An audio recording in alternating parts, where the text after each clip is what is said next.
の日はマリーナシティエリアの観光です。キリニーザコピティアム、ロロンテロック店から歩いてベイエリアに向かいます。大体徒歩12分。この飲食店がたくさんあるエリアはボートキー。リバークルーズ乗り場がありますね。後でリバークルーズの詳細も紹介しますので楽しみにしていてくださいね。あ、ミシュランのお店ですって。ミシュランと聞くと入りたくなりますね。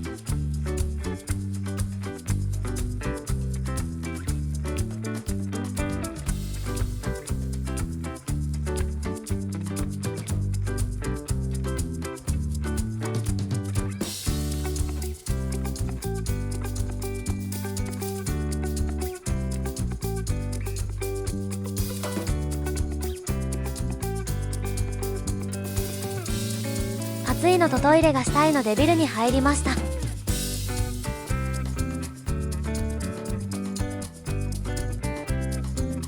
ここにもキリニーザコピティアムがありましたね。ここの方が涼しそう。若干メニューが違うのかな。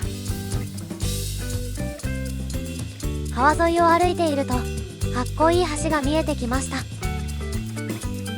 その隣には大きなフラートンホテルが。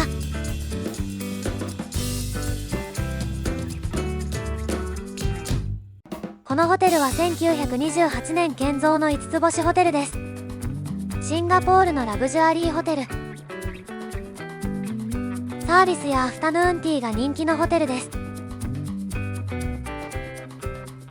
ホテル内にいるにもかかわらず外にいるような作り。フラートンホテルを出るとフラートンロードという大きな道路があります。マリーナベイサンズ。このフラトンホテルからマーライオン公園まではすぐ近くなので立地がいいホテルです。フラトンホテルからマーライオン公園までは徒歩6分で到着。にしても暑い。海外って日傘を差さないイメージでいましたが、日傘を差している方はちらほらいましたね。日傘持ってこればよかったな。このエリアは観光客が多いので写真撮っていくと何回声をかけられたことか。こういう時ってみんななんて掛け声かけて撮ってますか？ハイチーズって日本だけですよね。ワン、ツー、スリーとか。アイス高いな。出た、マーライオ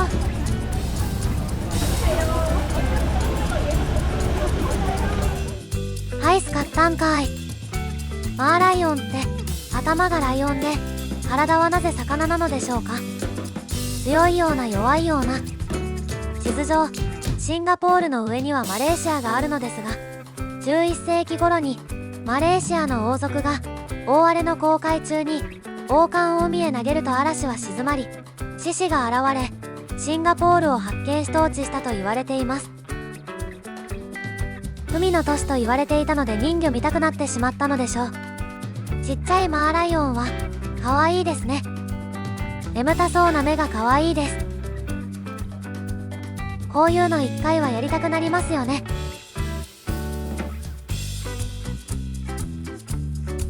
暑いのに焼き芋は売れるのか。橋の下には冷たいフルーツやココナッツを売っているお店がありました。結構時間が余ってしまったのでガーデンズ・バイ・ザ・ベイへ向かう前にマリーナスクエアに行ってみましょう。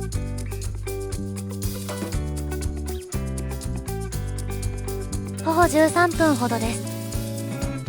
日陰がない。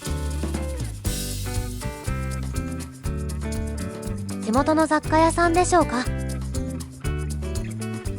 涼しくてちょっとした休憩になります。見どころは少ないかな。では次、ラッフルズホテルへ行きましょう。マリーナスクエアから徒歩10分ほどです。JW マリオットはここにあるのか。シンガポールの観光本を見ると必ず載っている有名ホテル。シンガポール建国の父と呼ばれる英国外交官のスタンフォード・ラッフルズさんにちなんで付けられたホテルです。元はアルメニア人のサーキーズ兄弟がラッフルズ教にちなんで命名したホテルと公式ホームページに書いてありました。ラッフルズゆかりのなんとかじゃないんかい。ところがラッフルズさんの人気が凄まじかったのか、ホテル名をラッフルズホテルにしたおかげで瞬く間に人気となります。今では世界中の要人たちが宿泊する伝統あるホテルになっていった。そしてここには有名ドリンクがあるのですよ。シンガポールを象徴するカクテルであるシンガポールスリング。1915年にホテルを象徴とするシンガポールスリングを考案。また当時女性が人前で飲酒することはよろしくないという風潮があったため、見た目はジュース、中身はお酒として開発。その後現代人の味覚に合うよう変更し人気となっていったようです。バーまで行く途中のホテルの建築様式を見るのもとても楽しかったです。ロングバーってちゃんと書いてありますね。綺麗ですね。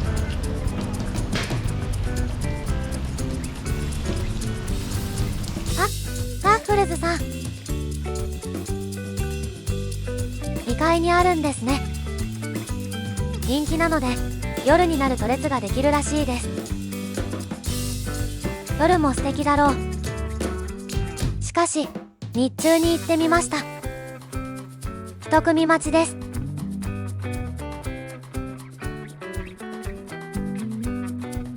ロングバーと書かれた麻袋の中にはピーナッツがぎっちり詰まっています。ピーナッツは大好きではないのですが、なぜか手が伸びる。涼しくてとってもいい雰囲気のバーです。居心地が良くてずっとここにいたい。真ん中のオリジナルシンガポールスリング、高いね。シンガポールスリングはジンをベースとしています。赤っぽい色はチェリーリキュール。左は桜スリング。シンガポールと日本の2国間の関係50周年を記念としたカクテルです。獺祭が入ってる。シンガポールスリング目当てに訪れる観光客が多いため、カウンターには常にシンガポールスリングの提供があります。ピーナッツの殻は床に捨てるのがロングバー流です。シンガポールで思いっきりポイ捨てができるのはここだけではないでしょうか。さてさて、ラッフルズホテルはロングバーだけではないのです。お土産ショップも人気なので行ってきました。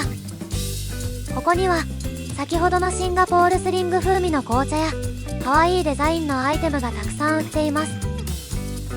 ラッフルズホテルのカヤジャムもあるので購入しました。もし YouTube で収益化できたらお土産企画とかやってみたいな。ラッフルズホテルの隣にあるラッフルズシティというモールで休憩。赤山って台湾のお店。美味しそうなパンがたくさんですね。どれもボリューミーですね。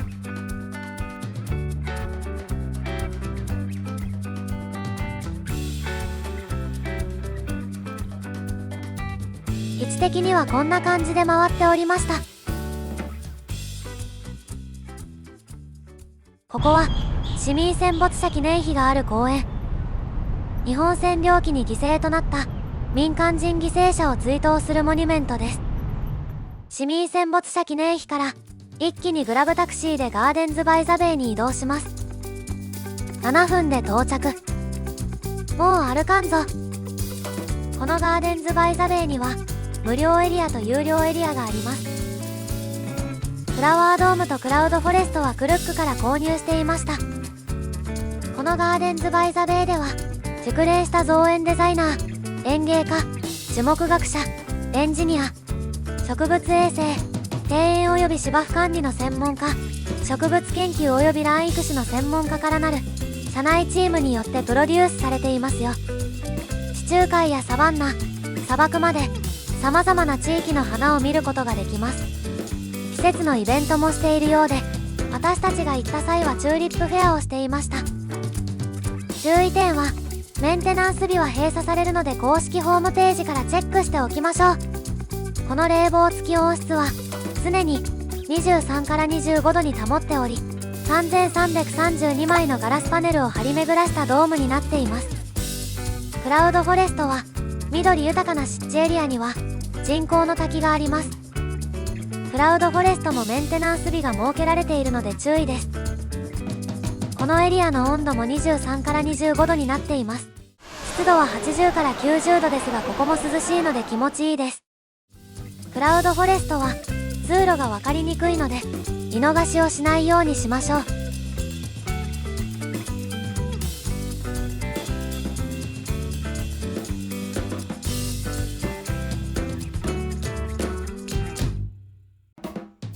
吊り橋が高くて揺れたので怖かったです。夜間はライトアップされて日中とは違った光景に。外に出て OCBC スカイウェイに行ってみましょう。それぞれのスーパーツリーからワイヤーが吊り下げられて橋がかかっています。吊り橋状態なので結構揺れます。揺れるので怖くなって歩けなくなる方がいらっしゃいました。日没やガーデンラプソディのタイミングに見るのもいいですね。ガーデンラプソディが始まりますよ。毎晩19時45分と20時45分の2回開催されます。ガーデンズ・バイ・ザ・ベイに来たらこれ見なきゃ。無料でこんなダイナミックなショーが見れるなんて最高です。さてさて、この後はシンガポール飯のチリクラブを食べに行きます。チリクラブ発祥のお店らしいです。午前中行ったマーライオンの横あたりにあります。満席で予約できなかったので当日突撃することに。チャーハンは20シンガポールドル。小エビ入りでサクサクした揚げニンニク入っててめっちゃ美味しい。サイズは小で十分な量でした。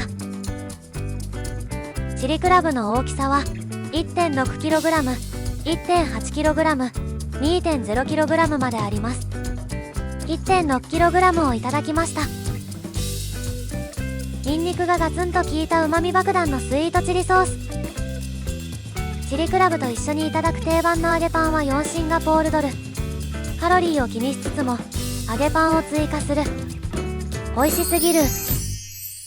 ごちそうさまでした。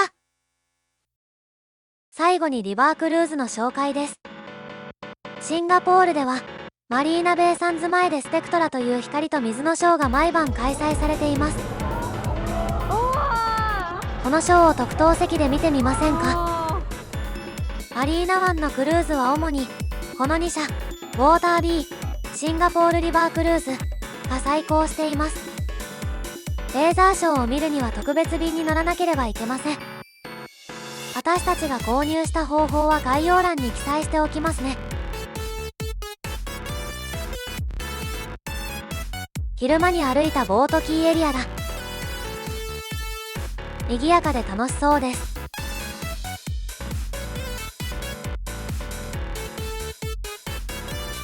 フラートンホテルもライトアップしていますね。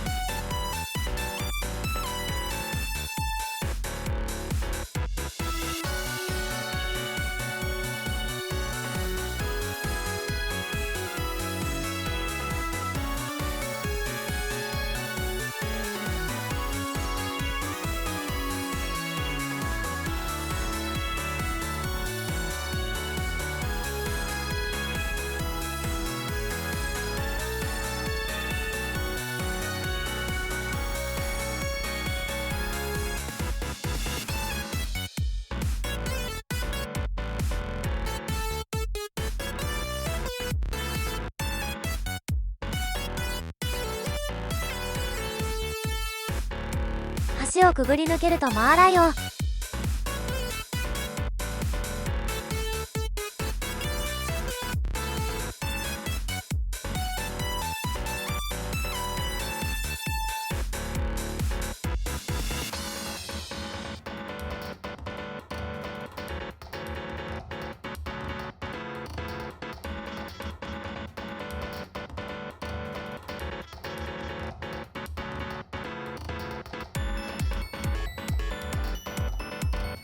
オフィスビル群もマリーナベイサンズも全ての夜景360度独り占めしたような気分。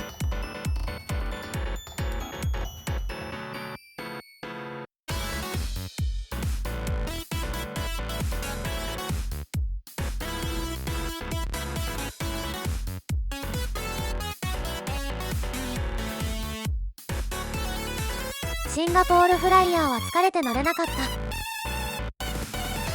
た。あっという間の40分クルーズでした。これは乗って正解。これにてマリーナベイエリアは終了。ご視聴ありがとうございます。次回もお楽しみに。